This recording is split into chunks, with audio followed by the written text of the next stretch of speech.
Voilà. Maintenant, nous venons le tax free. End of the day. Tax free, nous display the number of passengers that travel on each train journey. Comment on peut dire dans previous and talk, si on expliqué. Ce qui nous vient au fait comme train journey, nous avons 8 train journey. Nous avons journey 1 qui commence à 9h, journey 2 qui commence à 10h, journey 3 11h, midi 13h, 14h, 15h et dernier journée c'est journée 8 qui est à 16h. Donc, nous besoin de dire chaque journée combien du monde fin voyager. C'est pourquoi dans previous talk quand on fait purchase of tickets, malgré que là c'est ce ticket de payer une somme, mais qu'à cela divise en deux, il bien qu'on est qu'il y a y aller, qu'il y a y retourner et qu'à cela pour dans colonne appropriée. The total money taken for each train journey. Il y a nous comme ça, nous besoin qu'on ait chaque train journey comme casse les rapporter. Nous besoin calculer aussi total number of passengers per train journey et combien casse fin gagné. Find and display the train journey with the most passengers. Et là, il y a nous comme ça. Qui train journey? Combien train journey nous avons? 8. Nous avons journey 1 à journey 8. Il y a nous besoin calculer, dire qui journey, qui que plus beaucoup de passagers font voyager.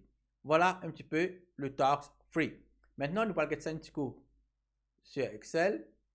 Comment nous faire ça?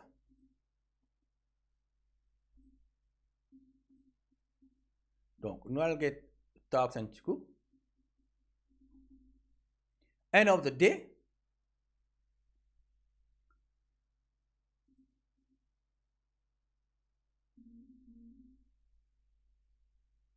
Voilà.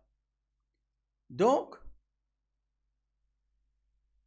ce qui nous a au départ, ça nous table ici dans Tax 1. Ça 8 journées qui m'ont dit tout là. Journey 1, 2, 3, 4, 5, 6, 7, 8. Ça veut dire up hill à 9h, down hill à 10h, 11h, midi, 13h, 14h, 15h et 16h. Nous démarrons avec tickets available 480 pour les 7 journées et 140 pour journée 8. Ticket sold au départ, nous Inch'Allah, 0 partout. Total passengers, 0. Amount qu'il y a ici. Et là, nous avons comme tickets vendus, comme free tickets, payable tickets, comme ça, return tickets. Ensuite, nous avons un cours, number of tickets qui nous vendent. Disons, nous avons 5 tickets.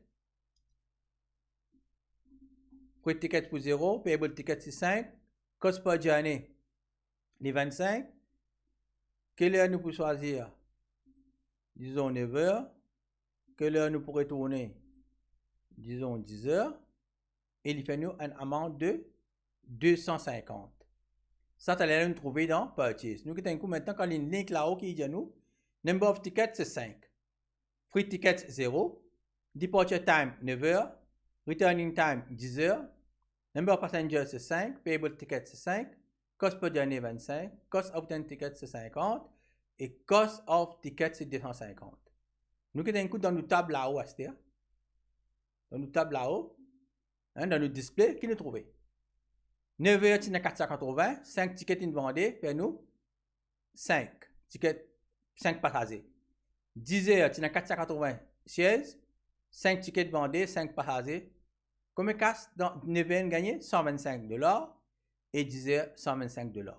Et à chaque fois qu'il vous vendez, ça peut update. Donc, allez, nous refaisons un autre avant. Disons, nous vendons 35 tickets. Donc, si on dit c'est 35 tickets, il peut gagner sur un discount, et ainsi de suite. Si il y a 35 tickets, il peut gagner 3 tickets cadeaux. Il peut payer pour 32 tickets. Il paye cost journée 25,50. Maintenant, disons, si nous sommes solaire, nous mettons, disons, 11 heures. Et ici, nous mettons midi. Donc, s'il y a ces 35 tickets, il y a 3 tickets en cadeau il paye pour 32 tickets, ce departure time 11h et ce returning time midi qui fait nous c'est 100 roupies, de dollars. Donc, nous avons ici, number of tickets 35, free tickets 3, departure time 11h, returning time midi, number of passengers 35, payable tickets 32, cost of journey 25, cost of return tickets 50 et cost of tickets 600. C'est nous qui avons ce tableau qui fait à cette heure. Tickets available, c'est qu'on peut voyager 11h midi. Si on a 480, il y a 25, 35, donc total passengers 35, mais il recevoir seulement 800 roupies. Pas oublier, malgré 35 passagers voyager, il finit seulement 800 dollars parce qu'il y a 3 tickets cadeaux. Il paye seulement pour 32 tickets. 32 fois 25 fait nous 800. Ça aussi pareil, 32 fois 25 fait nous 800. Donc à chaque fois qu'il nous vend un ticket, ça pour update. Donc ici, on nous donne une démonstration pour un ticket. Dans le programme, si on fait un programme complet, il y a besoin chaque fois qu'il nous vendait le tableau pour update automatiquement. Allez, nous c'est une autre, disons, nous mettons 78 tickets. Nous gagnons 7 tickets gratis. Disons, nous mettons l'air. Il y a 9 heures. Il pour retourner 16 heures. Voilà, sur calculation, sur un montant fait 3550. Si nous trouvons ici ce tableau-là, nous faisons calculer. Nous avons dans le grand tableau, c'est nous faisons display. Si on a 480, 70 unités vendées, faire 1775 dollars. Nombre de passagers 78. Les retourner 16 heures. Voilà. Il fait 500. Sinon 640. 78 fait nous 562. Et voilà combien casse les faire. Et ça pour accumuler. Pour chaque fois qui passager pour commander. Et finalement, nous avons un tableau là pour remplir. Et ce nombre de casses qui fait par trip, nous finissons écrire ici. Voilà un petit peu. Ça donne une table là, il représente un petit peu les 3 talks complets. On répète-les. Le premier talks que tu donnes pour faire, c'est qu'il dit écrire un programme simplement en se servant de man label et de man variable. Man variable ici pour uphill 9, downhill 10, uphill 11, downhill 12, uphill 13, downhill 14, uphill 15 et downhill 16. Et downhill 9 heures, il peut représenter 9. Downhill 10, il représente 10 heures. Ce valeur. Uphill 11, ce valeur pour 11 heures. Downhill 12, ce valeur pour 12 heures. Uphill 13, ce valeur pour 13 heures. Downhill 14, ce valeur pour 14 heures. Uphill 15, ce valeur pour 15 heures. Et downhill 16, ce valeur pour 16 heures. Maintenant, nous avons notre variable, par exemple, tickets available. Pas oublier que mon Dieu, nous sommes capables sans son nom, ce sont des variables. Ici, on met tickets available. Je vais mettre balance, veut dire un nombre de tickets qui restaient. Tickets available, une balance. Tickets sold, comme un ticket vendu. Number of passengers. Ici, nous mettons total passengers.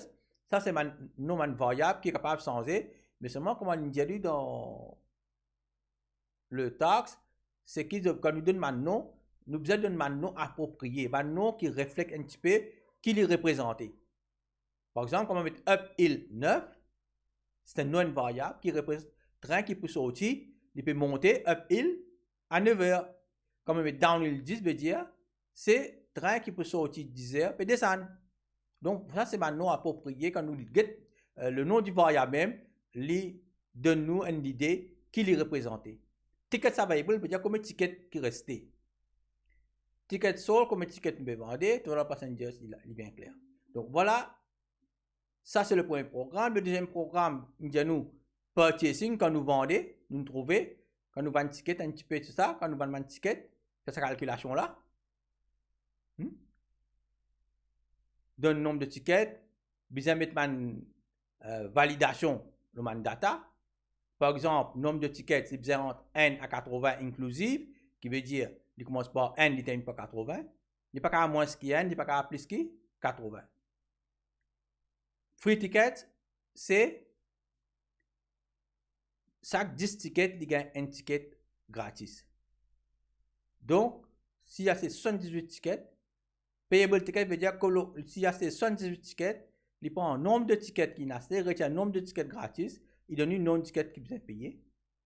Et nous donne l'air departure time, qu'il est pour aller et qu'il est pour retourner. Et là aussi, pas oublier que toujours departure time, il est bien plus petit que returning time. Et ici, amount, il calcule tous les deux ça. En général, quand il me l'a acheté ce ticket. Mais, quand il peut payer $50, pas oublier, il peut payer 25 par journée. Veut dire, il peut payer 25 pour ce departure, il peut payer 25 pour ce departure, veut dire up il 9, et il peut payer 25 pour down il 16.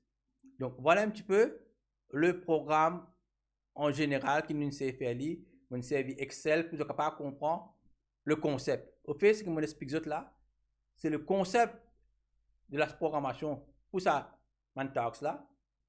Et je souhaite que ça puisse servir pour capable répondre à une question pour l'examen de pré-release.